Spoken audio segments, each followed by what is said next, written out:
pour une nouvelle vidéo sur le thème de la beauté. Ça faisait très longtemps que je devais en faire une et j'avais cette vidéo là sur le coude depuis un moment puisque j'avais déjà filmé ça il y a quelques mois maintenant je dirais, donc il était temps que je la mette en ligne. Donc aujourd'hui on va voir ensemble comment réaliser un masque anti-chute. Donc même si vous n'avez pas de problème de chute de cheveux, c'est un masque qui va vous fortifier les cheveux et vous donner plus de masse, plus de volume et puis plus de vitalité à vos cheveux tout simplement. Si vous avez les cheveux un petit peu raplapla, qui n'ont pas beaucoup d'énergie et de vitalité, c'est quelque chose qui va vraiment booster la pousse des cheveux et puis ça aide à ce qu'ils poussent un petit peu plus vite. En tout cas sur moi ça marche bien, donc je pense que ça devrait être pareil pour vous et je vous le souhaite en tout cas. Donc c'est parti, on va voir ensemble la liste des ingrédients dont vous aurez besoin pour réaliser ce soin. Vous aurez tout d'abord besoin d'un bol dans lequel vous allez faire votre mélange.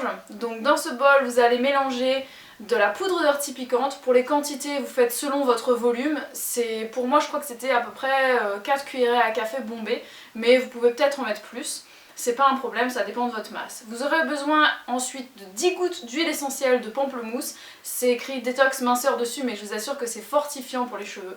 Vous aurez également besoin de poudre de shikakai. Donc ça nettoie et fortifie le cuir chevelu comme c'est écrit sur le sachet. Hein. Vous voyez là, je vous montre bien ce qui est écrit. Donc si vous avez le temps, mettez pause et puis regardez un petit peu les propriétés du shikakai. C'est vraiment très bon pour les cheveux, ça favorise la pousse. Vous aurez également besoin de rassoul, donc moi je l'ai mis dans un mortier pour pouvoir l'écraser, ça se présente sous forme de cube comme ça.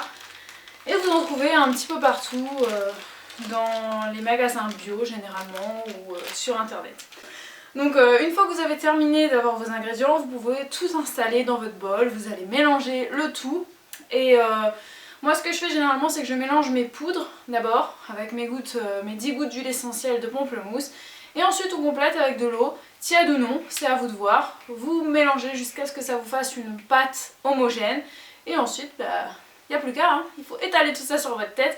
Vous allez vous faire un bon massage du cuir chevelu avec, sous votre douche. Essayez pas de faire ça dans votre salle de bain, sinon vous allez redécorer votre sol, hein, je vous assure.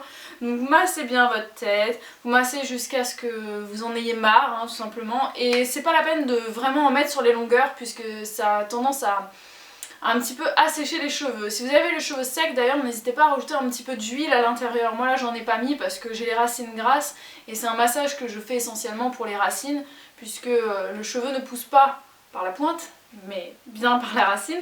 Donc vous appliquez tout ça en massage circulaire et une fois que tout est appliqué sur toutes vos racines, sur toute votre tête, vous laissez reposer pendant le temps que vous voulez, hein. Moi généralement je laisse poser ça 15-20 minutes, disons, le temps de me faire un gommage du corps. Et puis après vous rincez, vous faites un petit shampoing et puis un après-shampoing si vous en avez envie. Et ensuite il n'y a plus qu'à les laisser sécher naturellement et vous verrez que vous aurez ensuite de très beaux cheveux.